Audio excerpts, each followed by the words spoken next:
India TV YouTube channel को subscribe करें और बेल आइकन दबाएं। नमस्कार, आप देख रहे हैं इंडिया टीवी। आपके साथ मैं हूं मीनाक्षी जोशी और इस वक्त की सबसे बड़ी खबर गुजरात से, जहां नए मुख्यमंत्री के चुनाव के लिए बीजेपी विधायक दल की बैठक होने वाली है। और इससे पहले केंद्रीय पर्यवेक्षक नरेंद्र सिंह तोमर अभी विधायकों से मिलने के लिए पहुंचे हैं। इस वक्त डिप्टी सीएम नितिन पटेल नए सीएम के रेस में सबसे आगे चल रही हैं। वो भी बीजेपी ऑफिस पहुंच चुके हैं। बीजेपी विधायक दल की मीटिंग से पहले नितिन पटेल ने बहुत बड़ी बात कही।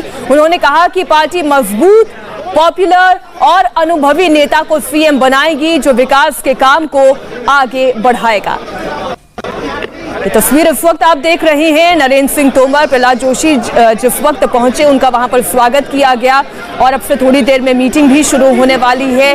और चर्चा यही जो इस वक्त आप इंडिया टीवी पर भी देख रहे हैं कि गुजरात के मुख्यमंत्री के रेस में इस वक्त कौन से नाम आगे चल रहे हैं। अब आपको नए सीएम के चुनाव के लिए केंद्रीय पर्यवेक्षक बनाकर भेजे गए नरेंद्र सिंह तोमर की भी बात सुनाते हैं, जिन्होंने कहा कि नए सीएम के नाम पर सहमति बनाने के लिए गुजरात के सांसद और विधायकों से बात कर रहे हैं।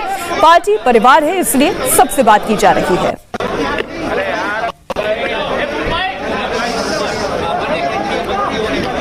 हम लोग आए हैं चर्चा तो करने को। अच्छा, अभी सांसदों को भी बुलाया गया था यहाँ पे, कोई के साथ निष्कर्ष निकला है? सांसद, विधायक, पार्टी के पदाधिकारी, सब पार्टी परिवार है, सबसे बातचीत होती है। तो पार्टी परिवार है और बातचीत सबसे हो रही है। निर्णय कपूर हमारे साथ लगातार जुड़े हुए हैं गांधीनगर से।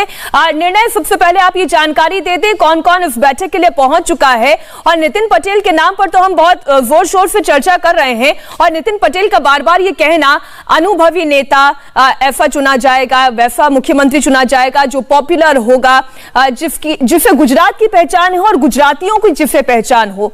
तो इसका मतलब क्या हम ये समझे कि नितिन पटेल ये मानकर चल रहे हैं कि उनका नाम एक अनुभवी नाम के तौर पर पार्टी समझेगी, विधायक समझेंगे और आगे रखेंगे? देखिए मीनाक्षी, पहले तो मैं आपको अपडेट दे देता हूं कि इस वक्त केंद्रीय पर्यवेक्षक जो हैं वो पार्टी अध्यक्ष सी आर पाटिल और खुद नितिन पटेल अभी थोड़ी देर पहले यहाँ पार्टी दफ्तर पहुंचे हैं, पार्टी मुख्यालय पहुंचे हैं, जहाँ पे 3 बजे बैठक शुरू होगी। अब रही बात नितिन पटेल के नाम की, मैं आपको बताऊं कि जिस तरह का माहौल अब बनना शुरू हुआ है, सिर्फ नितिन पटेल ही नहीं ऐसा मान रहे हैं, लेकिन पार्टी के जो यहाँ पे सीनियर नेता हैं, जो कि केंद्रीय पदाधिकारी भी हैं, ऐसे भी कई नेता हैं जो ये कह रहे हैं कि एक स्वाभाविक तौर पर ऐसा संकेत मिल रहा है, स्वाभाविक तौर पर ये संकेत मिल रहा है, इसे फाइनल नहीं माना जाना चाहिए, लेकिन स्वाभाविक तौर पर ये संकेत मिल रहा है कि जिस तरह के परिस्थितियां गुजरात में निर्माण हुई हैं इस वक्त, उस हिसाब से पाटीदार इक्वेशन को बैलेंस करने के लिए एक पाटीदार नेता होना चाहिए और वो एमएलएज में से ही हो। इसीलिए नितिन पटेल, जो कि सबसे अनुभवी नेता है, ऐसा भी नहीं है कि उनकी प्रधानमंत्री मोदी से नज़दीकियां नहीं हैं, काफ़ी नज़दीक रहे हैं वो। बीच में ज़रूर प्रधानमंत्री मोदी उनसे कुछ समय के लिए नाराज़ भी हुए थे, लेकिन बताया जा रहा है कि उन्होंने पिछले कुछ महीनों में सबकी नाराज़गी दूर भी की है। और अभी आखिर में आपने देखा होगा जो स्टेटमेंट, एक स्ट्रॉन्ग हिंदुत्व लाइन पे जो स्टेटमेंट उनकी तरफ से आया, वो भी ये बताया गया कि उनसे कहा गया था कि आप इस तरह से अपने आप को प्रोजेक्ट करना शुरू कीजिए। तो कहीं ना कहीं ये सारे जो घटनाक्रम है ये इस बात की तरफ संकेत कर रहा है। लेकिन मैं आपको बता दूं कि जहां तक नरेंद्र मोदी की बात है, प्रधानमंत्री नरेंद्र मोदी के बारे में कुछ भी श्योरली कहना अपने आप में एक गेस वर्क होगा और ये 99.9% टाइम ऐसा हो सकता है कि रॉन्ग भी हो, क्योंकि हमने कई बार देखा है कि तमाम इक्वेशंस को डिफाई करते हुए, तमाम इक्वेशंस की को पूरी तरह दरकिनार करते हुए एक नया फॉर्मूला लोगों के सामने ला करके रख दिया है। जब विजय रूपानी को रखा गया था गुजरात के मुख्यमंत्री के तौर पर, तब भी पाटीदार आंदोलन अपनी चरम सीमा पे था, लेकिन आपने कास्ट न्यूट्रल व्यक्ति को मुख्यमंत्री बना करके सारा डायनेमिक्स जो है गुजरात का बदल दिया। इसलिए इस बात पे भी पूरी तरह रिलाय नहीं किया जा सकता, लेकिन जो इस वक्त परिस्थितियां हैं उनमें यह माना जा रहा है कि शायद इस वक्त स्वाभाविक डिसीजन लिया जाएगा। लेकिन मैं आपको बता दूं कि कुछ भी एक्सपेक्टेड है। प्रधानमंत्री नरेंद्र मोदी कोई और थ्योरी अगर उनके मन में चल रही है, ऐसा एक सीनियर नेता जो कि केंद्रीय मंत्री भी हैं, उन्होंने बताया कि यदि कोई और थ्योरी उनके मन में चल रही है और वो थ्योरी हो सकता है आउट ऑफ द बॉक्स हो, जिसको हम परंपरागत तरीके से ना सोचते हो, अनऑर्थोडॉक्स थिंकिंग हो। और इस तरीके से कहा जा सकता है, जो अंग्रेजी में एक प्रोवर्ब भी है कि it isn't over until it's over. तो अभी पिक्चर जो है खत्म नहीं हुई है, कहानी बाकी है, इसलिए हम भी चर्चा ही बस कर सकते हैं। और हर्षवर्धन जी जो बात निर्णय कह रहे हैं कि पाटीदार आंदोलन उस वक्त भी चरम पर था, सबसे स्वाभाविक नाम नितिन पटेल का तब भी नजर आ रहा था, लेकिन विजय रूपाणी को प्राथमिकता दे दी गई। अब इस बार ऐसा क्या बदल गया है कि नितिन पटेल का नाम एक बार फिर से आगे चल रहा है? क्योंकि अभी भी श्योर हो कि कोई ये नहीं कह सकता कि नितिन पटेल ही बनेंगे मुख्यमंत्री गुजरात के।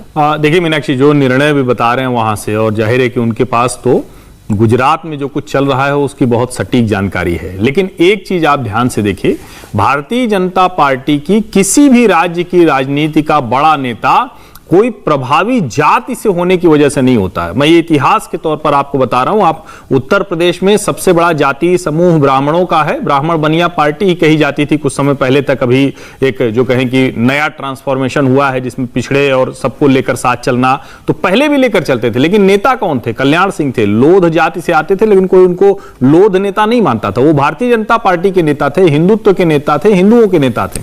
मेरा यह मानना है कि भारतीय जनता पार्टी अपनी इस विशिष्टता को, ये जो पहचान है, ये जो यूएसपी है, और पार्टी विद द डिफरेंस इस मामले में भी थी कि ऐसा नहीं है कि कोई जातीय पहचान या जातीय समूह प्रभावी होगा उसका नेता ही बड़ा होगा। मुझे लगता है कि नरेंद्र मोदी इस पर चलते हैं। अगर वो ऐसा होता है तो मेरे लिए तो ये चौंकाने वाली बात होगी, और मोदी पॉलिसी का मैं इसको शीर्षासन भी मानूंगा कि एकदम से पलट जाएगा। कई जगह ये होता हुआ दिख रहा है, लेकिन गुजरात में होगा क्योंकि खुद उनका ये अपना एक गृह प्रदेश है। वहां पार्टी को उन्होंने सांगठनिक तौर पर, फिर बाद में सरकार में रहते हुए तैयार किया है, अभी भी उसको आगे बढ़ा रहे हैं। मुझे लगता है 10 साल आगे की राजनीति आज का जो फैसला होगा उससे तय होने वाला है। लेकिन देवेंद्र, जो चर्चाएं चल रही है राजनीतिक हलकों में, उसमें कहा यह जा रहा है कि विजय रूपाणी का जाना ही इस वजह से हुआ क्योंकि वो कास्ट इक्वेशन को साधते नजर नहीं आ रहे हैं। और अगर कास्ट इक्वेशन को ही साधना है तो फिर पाटीदार समुदाय से ही कोई नेता ही क्यों ना आगे किया जाए पार्टी की ओर से। जी निश्चित तौर पे, और इस बात में दम है। और पिछले चुनाव में आपने देखा कि किस प्रकार से बीजेपी को बहुत ज्यादा तकलीफ हुई थी चुनाव जीतने में और सरकार बनाने को लेकर। जाहिर तौर पर पार्टी अब फिर से वो एक्सपीरियंस नहीं करना चाहेगी। और एक दूसरा फैक्टर मैं आपको बताऊं कि आम आदमी पार्टी की शुरुआती धमक, मैं बहुत शुरुआती धमक ही कहूंगा, गुजरात में जिस प्रकार से शुरू हुई है, निश्चित तौर पे बीजेपी के जो स्ट्रेटजिस्ट हैं वो भी उस फैक्टर को ध्यान में रख रहे हैं कि ऐसा ना हो। और आम आदमी पार्टी ने क्या किया है कि 3 से 4 नेताओं को चुनकर और पूरे गुजरात उनका भ्रमण करा रहे हैं वो लोग, और कई जगह पे कुछ भीड़ आनी शुरू हो गई है। इसके अलावा लोकल बॉडी इलेक्शन में भी आपने देखा कि कांग्रेस की तुलना में आम आदमी पार्टी ने ज्यादा बेहतर प्रदर्शन किया था सूरत में। तो उस कंडीशन में निश्चित तौर पर बीजेपी अब फूंक का कदम रखना चाहेगी, और ऐसे में पाटीदार आंदोलन फिर से कोई ज्यादा नकारात्मक असर ना डाले, उस लिहाज से माना जा रहा है कि उसी समुदाय के व्यक्ति को सीएम बनाना ज्यादा बेहतर रहेगा। और शायद प्रधानमंत्री नरेंद्र मोदी या बीजेपी के शीर्ष नेतृत्व के हाल के दिनों की आप पॉलिटिक्स को देखें तो वो कास्ट सेंट्रिक ज्यादा दिखेगी। अगर कास्ट सेंट्रिक पॉलिटिक्स की हम बात कर रहे हैं, निर्णय क्या हलचल वहां पे कुछ बदली है, कुछ तेज हुई है? निर्णय पहले तो आप ये जानकारी दें क्योंकि आप बार बार पलट कर देख रहे हैं, मुझे ऐसा लगता है कि शायद अब कुछ और वहां पर घटना घट रही है। लेकिन निर्णय आप ये भी बताएं कि जो कास्ट सेंट्रिक पॉलिटिक्स चल रही है उसमें कांग्रेस के नेता हार्दिक पटेल ये कहते हैं कि बीजेपी का ही इंटरनल सर्वे ये बताता है कि बीजेपी के हाथ से पाटीदारों का मोह भंग हो गया है, उनके साथ वो अपने आप को जोड़कर नहीं देख पा रहे हैं, इसलिए विजय रूपाणी को इस्तीफा देना पड़ गया। और अब बीजेपी के सामने और विकल्प कुछ बचता नहीं है। अगर पाटीदारों को उन्हें अपने साथ रखना होगा तो उन्हीं में से एक चेहरा लेकर आना होगा मुख्यमंत्री के लिए। देखिए, पहले तो मैं आपको बता दूं मीनाक्षी के अभी नितिन पटेल के बाद आरसी फल्दू यहां बीजेपी पार्टी ऑफिस पहुंचे हैं। 2 नाम जिन पे इनफैक्ट आज सुबह से जीरो इन किया जा रहा है, नितिन पटेल और आरसी फल्दू, ये दोनों इस वक्त पार्टी ऑफिस पहुंचे हैं। तो कम से कम ये जरूर कहा जा सकता है कि जो चर्चाएं सुबह से चल रही थी और यहाँ पे शीर्ष नेतृत्व जो है जिसको केंद्र से भेजा गया है वो मौजूद हैं, पर्यवेक्षक मौजूद हैं, तमाम सीनियर नेता मौजूद हैं, पार्टी प्रेसिडेंट मौजूद हैं। तो जाहिर सी बात है इन दोनों नेताओं को सबसे पहले मीटिंग से करीब 2 घंटे पहले यहाँ बुला लेना। हो सकता है इनके साथ कोई इम्पोर्टेंट डिस्कशन किया जाएगा, इम्पोर्टेंट चर्चा की जाएगी, और इन्हीं दोनों नामों पे जीरो इन भी किया जा रहा था। और सबसे बड़ी बात, ये दोनों पाटीदार नेता हैं, पाटीदार समुदाय से आते हैं। और जो सवाल था आपका कि क्या पाटीदारों में बीजेपी अपना जो प्रभुत्व है उसको खोती जा रही है, ऐसा भी नहीं कहा जा सकता। देखिए, पाटीदार और बीजेपी जो हैं एक तरह से दोनों का जो बॉन्डिंग है वो आज का नहीं है, करीब 3 दशक पुराना बॉन्डिंग है। और जाहिर सी बात है, आनंदीबेन जो कि खुद पाटीदार सीएम थी, उनके रहते हुए एक बड़ा आंदोलन हुआ, जिसके बाद जो कुछ भी घटनाक्रम हुआ उसमें जाहिर सी बात है मोहभंग हुआ था, लेकिन उसको काफ़ी हद तक कंट्रोल भी किया गया, डैमेज कंट्रोल काफ़ी हद तक हुआ है। कुछ सेक्शंस ऐसे हैं जो अभी भी नाराज़ हैं और पार्टी को सिर्फ ये डर है कि वो सेक्शंस, क्योंकि आम आदमी पार्टी को एक विकल्प के तौर पर देखते हुए उसके साथ धीरे धीरे जा रहे हैं, और वो भी खास तौर पे सूरत से, क्योंकि मैं आपको बता दूं सूरत जो है वो पूरे सौराष्ट्र एरिया को अफेक्ट करता है, और सौराष्ट्र में यदि ये जो सेंटिमेंट है ये और ज़्यादा डीप पॉकेट्स में चला जाए, इससे पहले डैमेज कंट्रोल करना जरूरी था पार्टी के लिए। शायद इसलिए इस वक्त इस पूरे फैक्टर को थोड़ा और ज़्यादा प्रमुखता से देखा जा रहा है, थोड़ा और गंभीरता से लिया जा रहा है। वरना ये कह देना कि पाटीदार पूरी तरह पार्टी से विमुख हो चुके हैं, ये अपने आप में अब थोड़ा प्रीमेच्योर होगा। मैं आपको बता दूं कि नितिन पटेल जिन्हें उप मुख्यमंत्री बनाया गया था, उन्होंने काफ़ी हद तक कंसोलिडेट किया है सिचुएशन को। साथ ही आपने देखा होगा केंद्र में जो दोनों मंत्री हैं जिन्हें एलिवेट किया गया, उनका भी अपने अपने क्षेत्रों में काफ़ी अच्छा प्रभुत्व है। अभी तक CR पाटिल से पहले तक पाटीदार ही पार्टी अध्यक्ष थे जीतू वाघानी, तो ऐसी बात नहीं है, पार्टी अपने लेवल पे काम कर रही है, लेकिन जिस तरह की सिचुएशन बदल रही है, लेकिन निर्णय अगर आप ये कह रहे हैं कि नितिन पटेल ने उप मुख्यमंत्री रहते हुए पाटीदारों को एक बार फिर से कंसोलिडेट करने का काम किया है, तो फिर वो इसके बदले रेन्यूमरेशन भी चाहेंगे, वो ये चाहेंगे कि उनका नाम आगे प्रोजेक्ट किया जाए और उन्हें उनके कद के हिसाब से वो जगह भी दी जाए। हम इसी पर करेंगे चर्चा एक छोटे से ब्रेक के बाद। आप सभी हमारे साथ जुड़े रहिएगा। गांधीनगर के बीजेपी दफ्तर में बड़े नेताओं के पहुंचने का सिलसिला जारी है और थोड़ी देर पहले ही सीएम रेस में चल रहे आरसी फल्दू और गुजरात बीजेपी अध्यक्ष CR पाटिल भी पार्टी दफ्तर पहुंच गए हैं। इस खबर पर लगातार हम आपको अपडेट देते रहेंगे, ये तस्वीरें भी हम आपको लगातार दिखाते रहेंगे। गुजरात बीजेपी के अध्यक्ष CR पाटिल जब पार्टी दफ्तर पहुंचे उस वक्त की तस्वीर, आरसी फल्दू भी पार्टी ऑफिस पहुंचे उस वक्त की तस्वीर इस वक्त हम आपको दिखा रहे हैं। और सीएम की रेस में नितिन पटेल का नाम तो आगे चल रहा है, लेकिन एक और नाम आरसी फल्दू का है। ये भी पाटीदार समुदाय से ही आते हैं और कहा यह जा रहा है कि इन दोनों में से किसी एक के नाम पर मुहर लग सकती है, लेकिन अभी ये केवल कयास है। बैठक शुरू होगी, उसके बाद स्थिति और साफ हो पाएगी। हम आपको जानकारी देते रहेंगे। एक छोटे से ब्रेक के बाद इसी बड़ी खबर पर बने हुए हैं।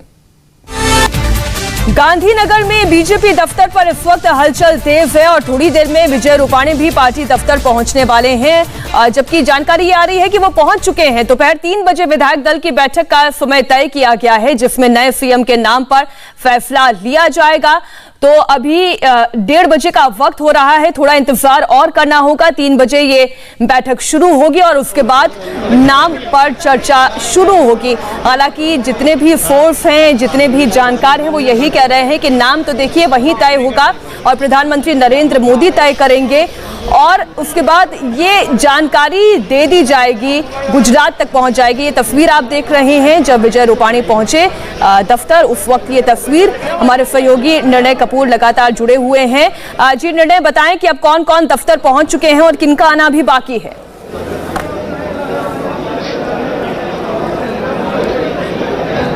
देखिए, तमाम जो सीनियर नेता हैं वो पहुंच चुके हैं और 2 नाम जिन पे सबसे ज़्यादा चर्चा हो रही है, नितिन पटेल और आरसी फल्दू, ये दोनों भी इस वक्त पार्टी दफ्तर में मौजूद हैं और अब धीरे धीरे विधायकों का आना शुरू होगा।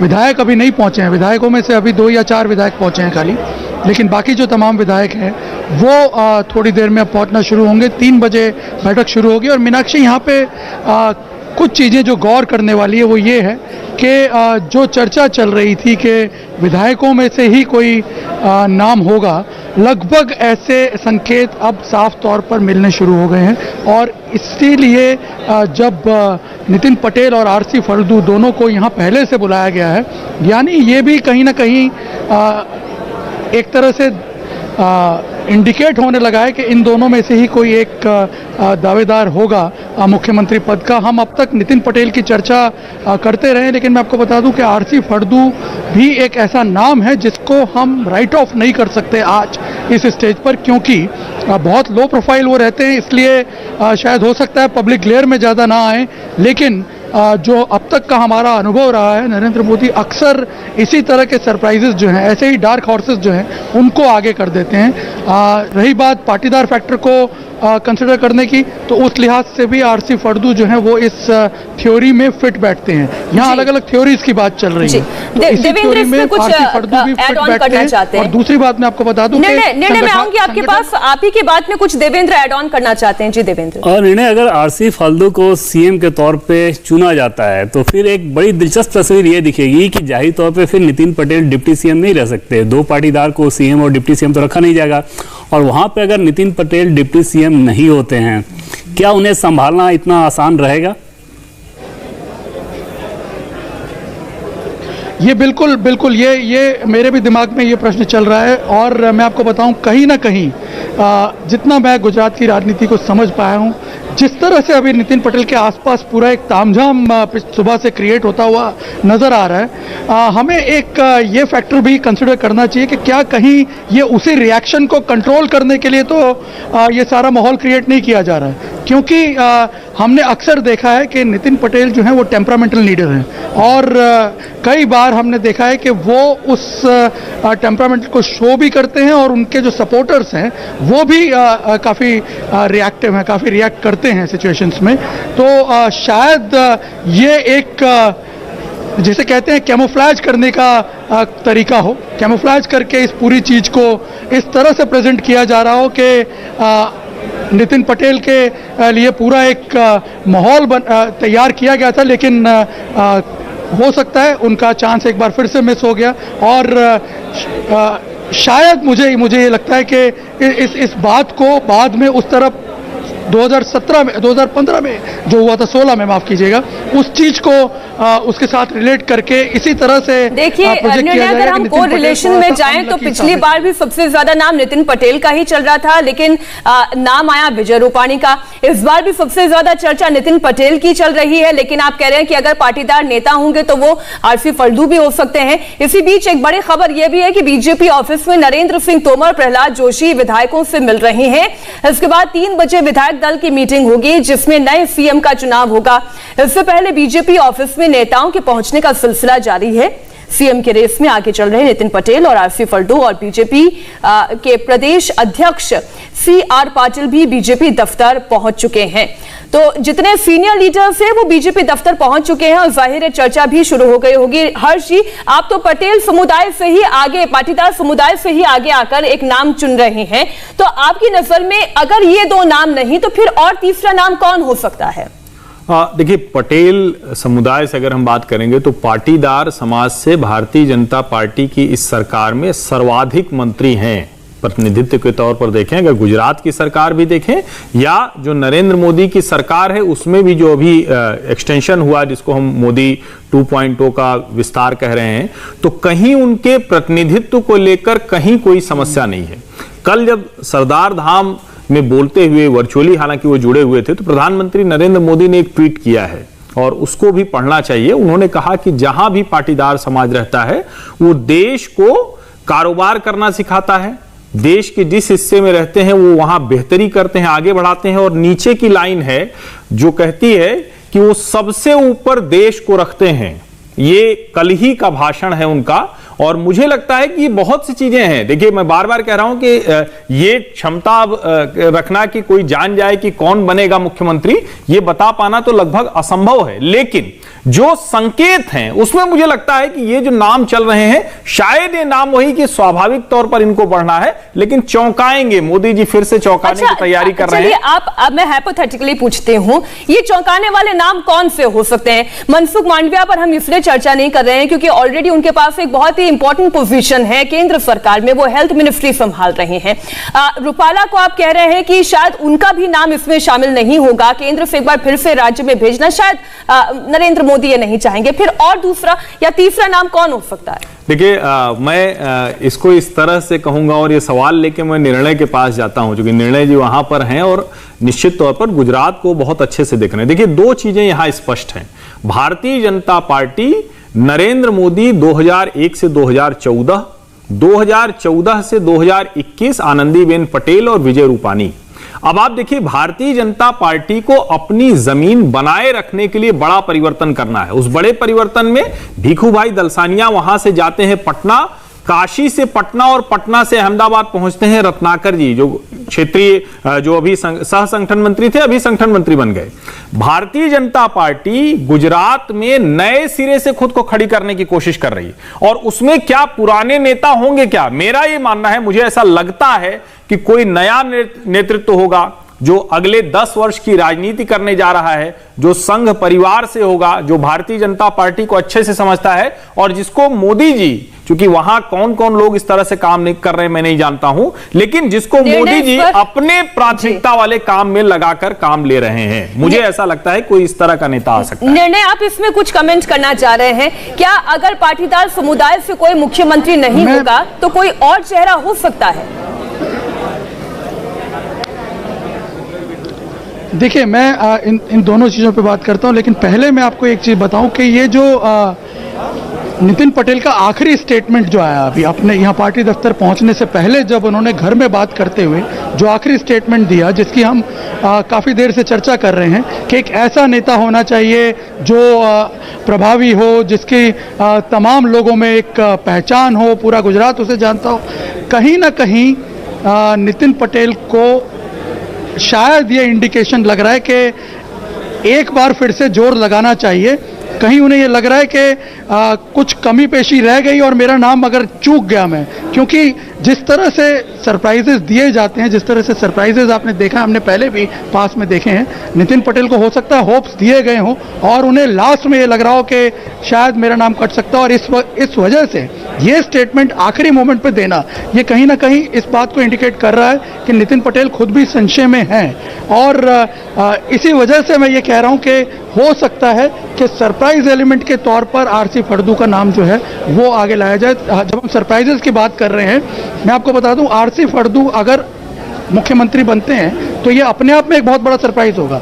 काफ़ी लो प्रोफाइल रहे हैं, ज़्यादातर मीडिया ग्लेयर से दूर रहते हैं, और आपकी जानकारी के लिए बता दूं कि प्रधानमंत्री नरेंद्र मोदी के साथ उनका जबरदस्त कनेक्ट है। इक्वेशन भी अच्छी है। तो फिर जो देवेंद्र जो सवाल लेकर आपके पास आए थे कि फिर नितिन पटेल क्या करेंगे, क्या वो उप मुख्यमंत्री रहेंगे, ये फिर एक अहम सवाल हो जाएगा, और फिर उन्हें वापस मनाने के लिए पार्टी क्या करेगी। बहरहाल डिप्टी सीएम नितिन पटेल का नाम सीएम की रेस में अभी तक तो स्वाभाविक तौर पर आगे चल रहा है। हालांकि जो दोनों हमारे सहयोगी और हमारे साथ वरिष्ठ पत्रकार जो जुड़े हुए हैं, वो अभी भी इस बात पर थोड़ा सा डाउट कर रहे हैं। वो अभी भी ये मान रहे हैं कि कोई एक सरप्राइज एलिमेंट के तौर पर प्रधानमंत्री नरेंद्र मोदी चौंका सकते हैं। विधायक दल की बैठक से पहले लेकिन नितिन पटेल ने जो बयान दिया वो क्या है, वो भी आपके सामने रखते हैं। नितिन पटेल ने कहा कि पार्टी मजबूत, पॉपुलर, अनुभवी नेता को सीएम बनाएगी। पटेल ने कहा कि वैसा सीएम बनेगा जिसे पूरा गुजरात जानता हो। जो हमेशा कोई पण नेतृत्व तो पार्टी मजबूत पसंद करे, लोकप्रिय पसंद करे, अनुभव वाला व्यक्ति ने पसंद करे, અને સ્વાભાવિક છે કે બધાને સાથે રાખીને ચાલે અને આખું ગુજરાત જેમને ઓળખતું હોય એવા મુખ્યમંત્રી હોવા જોઈએ। नए सीएम के चुनाव से पहले डिप्टी सीएम नितिन पटेल ने क्या कहा है वो भी आपको बताते हैं। उन्होंने कहा कि पार्टी मजबूत, पॉपुलर, अनुभवी नेता को सीएम बनाएगी, विकास का काम आगे बढ़ाने वाला सीएम बनेगा, घर घर में पहचाना जाने वाला चेहरा चाहिए जिसे पूरा गुजरात जानता हो, वैसा सीएम चाहिए। पर्यवेक्षकों ने गुजरात के नेताओं से बात की है, तो जो बातें वो कह रहे हैं अगर उसी को पैमाना माने तो नितिन पटेल इसमें खरे उतरते हैं। लेकिन क्या पार्टी के जो शीर्ष नेता हैं वो भी ये बात मानते हैं? देवेंद्र, क्या नरेंद्र मोदी भी ये बात सोच रहे हैं या इसी आधार पर वो निर्णय लेंगे? क्योंकि हाल के दिनों में हमने देखा जो भी चेहरे बनाए गए वो शायद वो चर्चा में भी नहीं आए। कई नाम तो ऐसे थे, अगर हम उत्तराखंड की भी चर्चा करें, चर्चा में भी नहीं थे, और उसके बाद हमने देखा वो मुख्यमंत्री भी बने। जी हाँ, और नितिन पटेल के रास्ते में अगर आप देखें तो लगभग उनकी उम्र होगी 66 साल के आसपास उनकी उम्र होगी, और उस लिहाज से जो बात बीजेपी के हाल के फैसलों में दिखता है कि अगले 10, 15, 20 साल की राजनीति के हिसाब से फैसले किए जा रहे हैं, उस पर वो फिट नहीं बैठेंगे। दूसरी चीज़ कि जो इंडिकेशन की हम लोग बात कर रहे हैं, निश्चित तौर पर नितिन पटेल का ये कहना और सार्वजनिक तौर पर कहना, सीधे सीधे वो बता रहे हैं कि ऐसा होना चाहिए, मतलब उन्हें कोई भी इंडिकेशन नहीं है। और मीनाक्षी, जैसा कि पहले हम लोग बात कर रहे थे, अब से थोड़ी देर पहले भी मैंने पूछा था मैसेज करके 2 बड़े नेताओं को जो कि गुजरात में मौजूद हैं, दिल्ली से गए हुए हैं, उनका ये कहना था कि अभी तक हमारे पास जानकारी नहीं आई है। मतलब अभी भी एक ओपन गेम है, वहाँ पर निश्चित तौर पे ये आखिर फैसला क्या होता है, क्योंकि अगर आरसी फल्दू को बनाया जाता है तो उसका सीधा मतलब ये रहेगा कि तब ऐसा नहीं होगा कि पटेल सीएम और एक पटेल भी डिप्टी सीएम हो। नितिन पटेल फिर क्या सिर्फ मंत्री बन के रहेंगे, क्या वो बगावत नहीं करेंगे? क्योंकि अब राजनीति के हिसाब से देखें तो उनका जो तेवर है, निश्चित तौर पे वो बगावत कर सकते हैं। क्या पार्टी ये चाहेगी, वो भी तब जब पार्टी अर्ली इलेक्शन के मूड के संकेत भी दे रही है। तो ये सारी चीज़ें निश्चित तौर पर बहुत ज़्यादा दिलचस्प होंगी अगर नितिन पटेल के बजाय किसी और को सीएम बनाया जाता है, किसी और पटेल को सीएम बनाया जाता है तो। जी मीनाक्षी, बिल्कुल। इसी के साथ हम एक छोटे से ब्रेक के लिए यहाँ रुक रहे हैं। इसी बड़ी खबर पर हम बने हुए हैं, क्योंकि केवल नितिन पटेल और आरसी फल्दू का ही नाम नहीं, बल्कि गणपत वसावा और एक और नाम सियाल का जो हम आपको दिखा रहे हैं, उनका भी नाम आगे चल रहा है। हम इस पर भी करेंगे चर्चा एक और छोटे से ब्रेक के बाद। नमस्ते, मैं हूं मीनाक्षी जोशी। वीडियो और खबरों से अपडेट रहने के लिए India TV YouTube channel subscribe करें, बेल आइकन दबाना ना भूलें। जुड़े रहें इंडिया टीवी के साथ।